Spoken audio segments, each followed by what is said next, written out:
Os traballadores e traballadoras da empresa Tunlo do Grove comenzaron as mobilizacións contra a decisión da empresa de despedir a 14 empregados.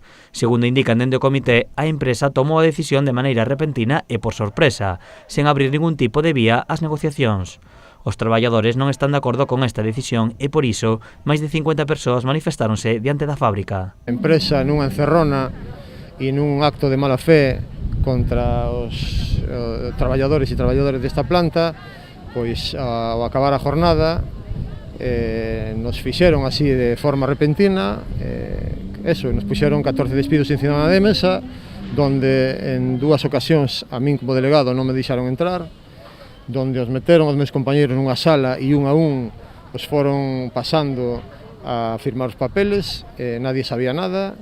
Segundo indican os traballadores, a empresa xustificou estes despidos en causas obxectivas, pero os empregados sosteñen que a empresa continúa traballando con normalidade e que incluso está ampliando a fábrica. Aquí seguimos igual, de feito, neste lado de aquí sabemos que están invirtindo, están metendo maquinaria nova, non se sabe o que se vai facer aí, pero como che digo, se a empresa presenta de forma objetiva, como din eles, certos números, porque non hubo recolocacións destes compañeiros e compañeiras noutros postos de traballo.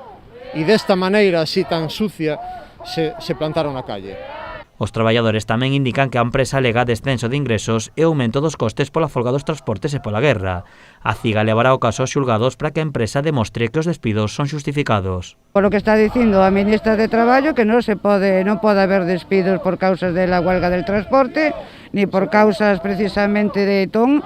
Aquí alguén se está levando por atrás o que é todo o concepto que entendemos de non despidos. As mobilizacións continuarán o vindeiro martes 20 de abril.